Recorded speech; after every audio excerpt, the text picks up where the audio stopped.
Je vous avais promis, Jean-Dominique Giuliani, le président de la Fondation Robert Schuman. Malheureusement, nous n'arrivons pas à le joindre, mais ça n'est pas grave. Alberto Toscano, journaliste italien, est en ligne avec nous ce matin. Bonjour Alberto Toscano. Buongiorno. La question que je vais vous poser tout de suite, c'est la suivante. Qui de l'Italie ou de la France autorisera le navire Ocean Viking à accoster dans l'un de ses ports? Un bras de fer diplomatique entre les deux pays depuis plusieurs jours.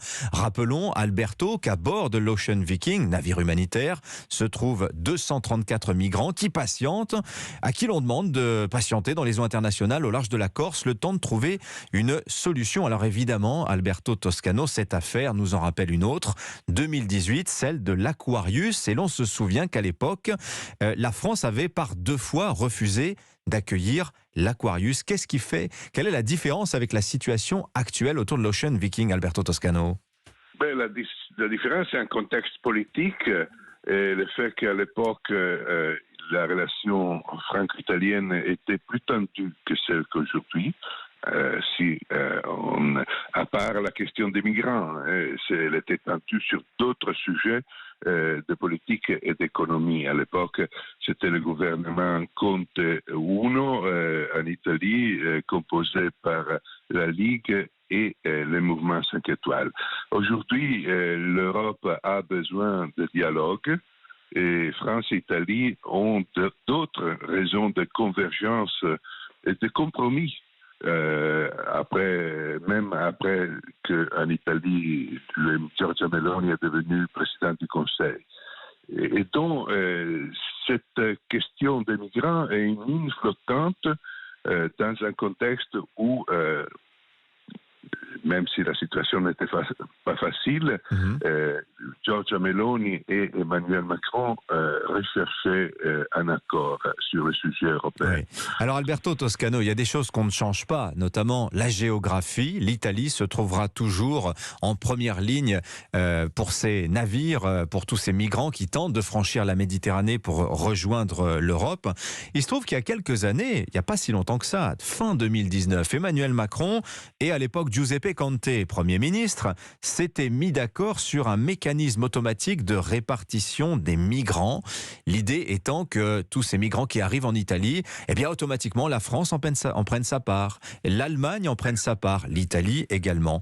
Or on voit que finalement ce mécanisme il n'a pas l'air d'exister à ce jour, Alberto Toscano. Alors, la France cette année a pris très peu de migrants arrivés en Italie. C'est vraiment on se moque du monde là. L'accord n'a pas été respecté. Et aujourd'hui, d'ailleurs, on s'aperçoit que le problème derrière cet accord est un problème structurel, je dirais. Parce que les autres pays européens acceptent de prendre seulement une partie des migrants dont on accepte le droit de rester en Europe, dont les réfugiés. Or, la majorité de ces migrants sont des migrants économiques qui devraient être ramenés dans leur pays d'origine sur la base des accords européens parce que l'Europe ne reconnaît pas à ces migrants économiques le droit de rester en Europe. Or, quand tous ces migrants arrivent en Italie, tout d'abord, une grande partie des migrants, théoriquement, devraient être ramenés dans leur pays, chose impossible. Donc, il entre dans la clandestinité. Et à partir de l'Italie, il essaie d'arriver clandestinement en France. Oui.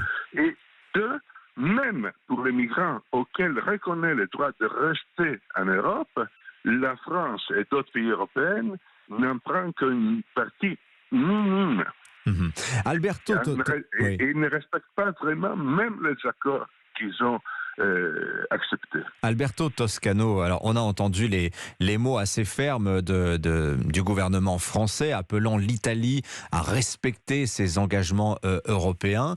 Il y a eu aussi cette surprise d'entendre Giorgia Meloni féliciter la France, remercier la France plutôt il y a 2 jours d'accepter de prendre l'Ocean Viking. Qu'est-ce qui s'est passé d'ailleurs ces dernières heures autour de cette déclaration? Est-ce que vraiment la France a dit à Giorgia Meloni qu'elle prendrait l'Ocean Viking, ou bien est-ce que c'était une tentative de sa part de forcer la main aux autorités françaises? Qu'est-ce que vous en savez?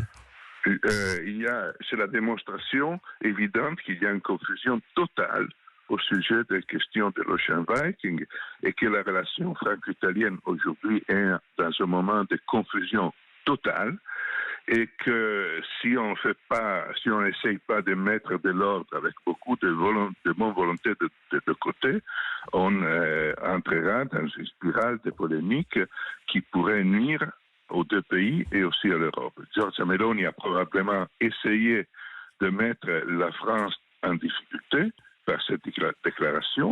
La France a mal réagi et probablement elle a eu ses bonnes raisons pour réagir de façon ferme parce que c'était une situation vraiment de confusion où on peut imaginer que la France s'est sentie provoquée.